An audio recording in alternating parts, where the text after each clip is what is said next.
Hello everyone, welcome to our channel. हम solve कर रहे हैं सोशोलॉजी के कुछ मोस्ट इम्पॉर्टेंट और न्यू क्वेश्चंस की सीरीज़, जिसका ये नेक्स्ट पार्ट है। तो देर न करते हुए शुरू करते हैं आज की वीडियो। पहला क्वेश्चन है, बेरोजगार युवाओं और महिलाओं को स्वरोजगार के अवसर प्रदान करने के लिए प्रधानमंत्री रोजगार योजना कब प्रारंभ की गई? 1991, 1992, 1993 या फिर इनमें से कोई और? तो प्रधानमंत्री रोजगार योजना जो कि बेरोजगार युवाओं और महिलाओं को रोजगार देने के लिए प्रारंभ की गई थी, वो प्रारंभ की गई थी 1993 में। ऑप्शन सी जो है यहाँ पर आपका सही है। अगला प्रश्न देखेंगे, सरकार द्वारा एकीकृत बाल विकास योजना कब प्रारंभ की गई? एकीकृत बाल विकास योजना कब प्रारंभ की गई? 1974, 1975, 1976 या फिर इनमें से कोई और? तो एकीकृत बाल विकास योजना प्रारंभ की गई थी 1975 में, 1975 में। ऑप्शन बी यहाँ पर सही उत्तर है। अगला प्रश्न है, भारत में कौन सा आदिवासी समुदाय घोटुल की परंपरा का पालन करता है जहां युवा लड़के और लड़कियां छात्रावास में एक साथ रहते हैं? संथाल, गोंड, मरिया या फिर इनमें से अधिक? तो भारत में युवा गृह एक है घोटुल, जो कि इन तीनों ट्राइब में, संथाल में भी है, मेनली गोंड का है, लेकिन इसके साथ संथाल और मुरिया जनजाति में भी माना जाता है। तो इसलिए यहाँ पर जो ऑप्शन होगा वो हो जाएगा उपर्युक्त में एक से अधिक। तो यहाँ पर डी ऑप्शन जो है ये आपका सही होगा। अगला प्रश्न देखेंगे, सेक्स, जेंडर एंड सोसाइटी, ये बुक किसने लिखी है? इसके राइटर कौन है? अन्ना ओकले, एवॉन प्रिचार्ड, ई गॉफमैन या फिर इनमें से कोई और? तो सेक्स, जेंडर एंड सोसाइटी ये जो पुस्तक है, इसके लेखक हैं अन्ना ओकले। ऑप्शन ए जो है यहाँ पर आपका सही उत्तर है। अगला प्रश्न, किसने परिभाषित किया धर्म क्रिया की एक विधि है, विश्वास की एक व्यवस्था है, साथ ही समाजशास्त्री प्रघटना है और वैयक्तिक अनुभव भी? ऑप्शन में है आपके फ्रेजर, मेलिनोव्स्की और टाइलर। तो धर्म को क्रिया की व्यवस्था, विधि माना है, विश्वास की व्यवस्था, समाजशास्त्री प्रघटना और साथ में इसको व्यक्तिगत अनुभव भी मान लिया है। ये सारी चीज़ें बात करते हैं आपके बी मेलिनोव्स्की। तो यहाँ पर बी ऑप्शन जो आपका सेकंड ऑप्शन है ये यहाँ पर आपका करेक्ट हो जाएगा। अगला प्रश्न देखेंगे, द्रविड़ रिश्तेदारी के रूप में जानी जाने वाली रिश्तेदारी की शब्दावली में पिता की बहन को संदर्भित करने के लिए किस शब्द का प्रयोग किया जाता है? द्रविड़ नातेदारी यानी साउथ इंडियन जो नातेदारी होती है वहाँ की बात हो रही है। द्रविड़ नातेदारी में पिता की बहन यानी बुआ को संदर्भित करने के लिए कौन सा शब्द हम प्रयोग करते हैं? अथाई, बुआ, फूफी या फिर इनमें से कोई नहीं? तो द्रविड़ नातेदारी में बुआ के लिए बोला जाता है अथाई। ऑप्शन ए, पिता की बहन को बोलते हैं वहां पर अथाई। ऑप्शन ए जो है ये आपका यहाँ पर सही हो जाएगा। अगला प्रश्न देखेंगे, किसने कहा कि धर्म युद्ध में राष्ट्र के शत्रुओं को मारना भी धर्म का ही एक अंग है? धर्म युद्ध में यदि हम राष्ट्र के शत्रुओं को मारते हैं तो वो भी धर्म ही है, ऐसा किसका मानना था? जीएस घुरिये, पीवी काड़े, महर्षि अरविंदो या फिर इनमें से कोई और? तो ये कथन है महर्षि अरविंदो का कि यदि धर्म युद्ध में राष्ट्र के शत्रुओं को मारना है तो वो भी धर्म का ही एक अंग है। ऑप्शन सी, महर्षि अरविंद।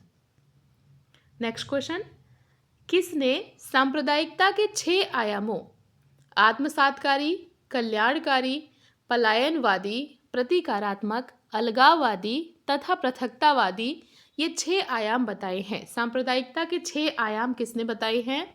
ऑप्शन में आपके हैं टीके वुमेन, वी सिंह, एससी दुबे या फिर कोई और?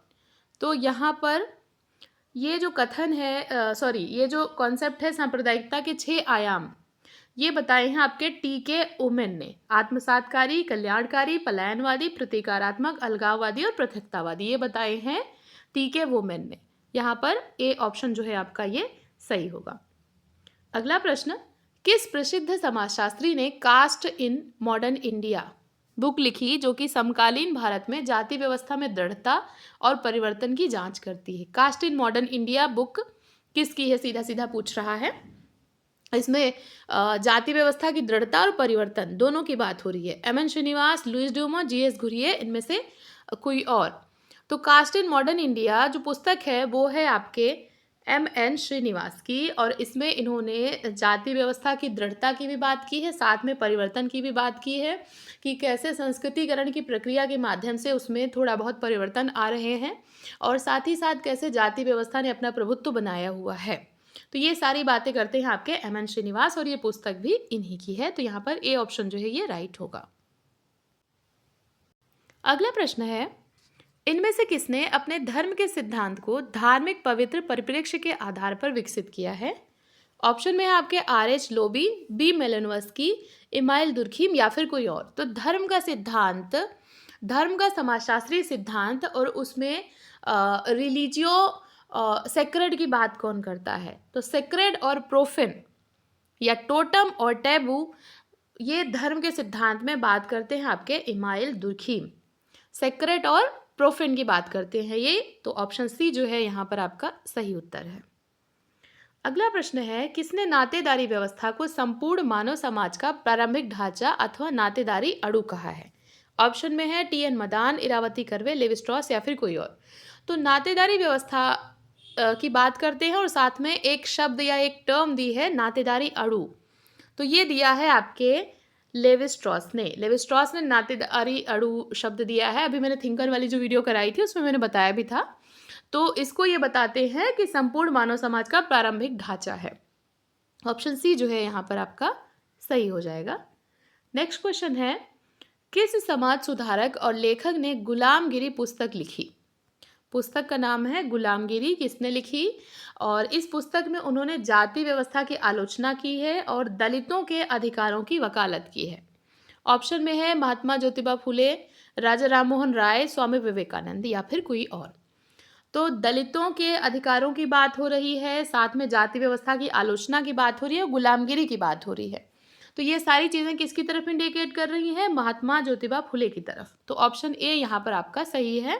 राजा राममोहन राय जो है ये सती प्रथा के विरोधी रहे हैं, उसका प्रचंड विरोध किया है।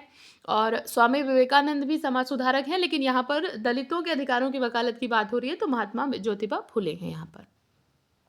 अगला प्रश्न देखेंगे, ऑस्ट्रेलिया की जनजातियों के आनुभाविक अध्ययन के आधार पर किसने विनिमय सिद्धांत को विकसित किया?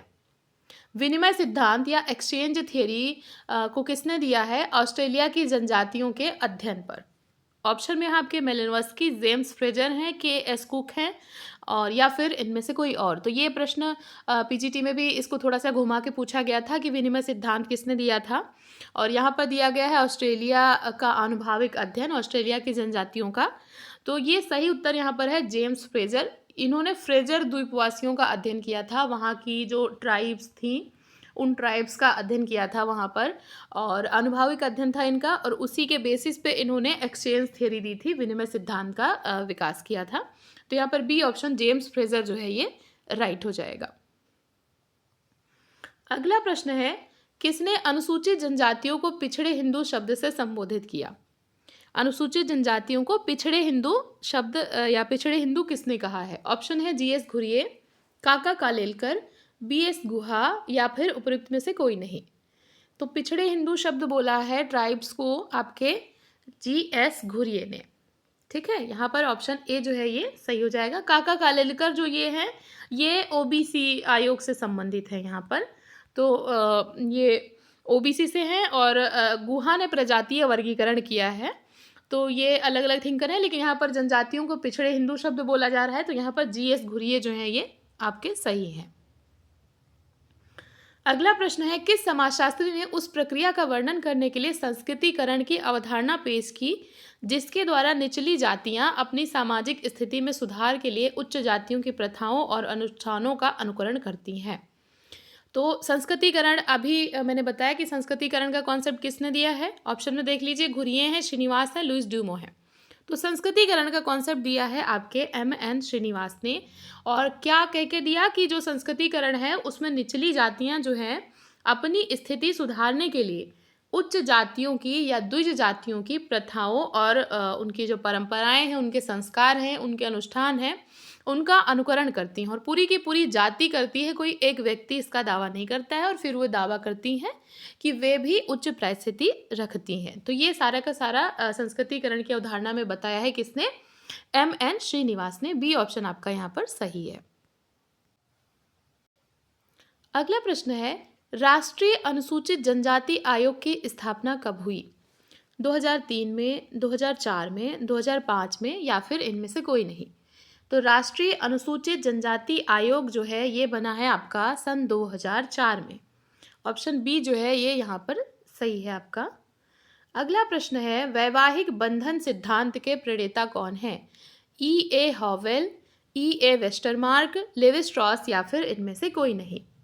तो वैवाहिक बंधन सिद्धांत, या फिर इसको इंग्लिश में बात करें तो इसको बोलते हैं अलायंस थियरी। तो वैवाहिक बंधन सिद्धांत या अलायंस थियरी के प्रणेता हैं आपके सी लेवी स्ट्रॉस। ऑप्शन जो सी है थर्ड है ये यहाँ पर आपका सही हो जाएगा। अगला प्रश्न देखेंगे, भारत में उपेक्षित समूहों की सामाजिक और राजनीतिक स्थिति का विश्लेषण करने के लिए उपाश्रितता की अवधारणा किसने पेश की? एंटोनियो ग्राम्सी हैं आपके, गायत्री चक्रवर्ती हैं, रणजीत गुहा हैं या फिर इनमें से कोई और। तो उपेक्षित वर्गों की बात हो रही है, कहीं ना कहीं सब आल्टर्न पर्सपेक्टिव की बात हो रही है और उपाश्रितता की अवधारणा की बात हो रही है। तो यहाँ पर आपके जो रणजीत गुहा हैं ये यहाँ पर सही उत्तर हो जाएगा। इन्होंने सबाल्टर्न पर्सपेक्टिव अपनाया था, उपेक्षित समूहों की सामाजिक और राजनीतिक स्थिति का विश्लेषण करने के लिए उपाश्रितता की अवधारणा इन्होंने दी थी। तो यहाँ पर सी ऑप्शन जो है ये सही हो जाएगा, रणजीत गुहा। अगला प्रश्न देखेंगे, विश्व बाल श्रम निषेध दिवस कब मनाया जाता है? 12 जून, 13 जून, 14 जून या फिर इनमें से कोई और। विश्व बाल श्रम निषेध दिवस ये जो है ये कब मनाया जाता है? तो ये मनाया जाता है आपका 12 जून को। ऑप्शन ए जो है ये आपका यहाँ पर सही है। विश्व बाल श्रम निषेध दिवस 12 जून को मनाया जाता है, ये राइट आंसर है। अगला प्रश्न देखेंगे, भ्रष्टाचार निरोधक अधिनियम कब लागू हुआ? 1987, 1988, 1990 या फिर इनमें से कोई और। तो भ्रष्टाचार निरोधक अधिनियम लागू हुआ था आपका 1988 में। बी ऑप्शन यहाँ पर आपका सही है। तो ये थे आपके प्रश्न आज के। आई होप आपको ये सारे प्रश्न जो है ये काफ़ी मदद करेंगे आपकी तैयारी में, आपके प्रिपरेशन में। तो ऐसे ही पढ़ते रहिए, अपने गोल की तरफ आगे बढ़ते रहिए। वीडियो देखने के लिए थैंक यू सो मच।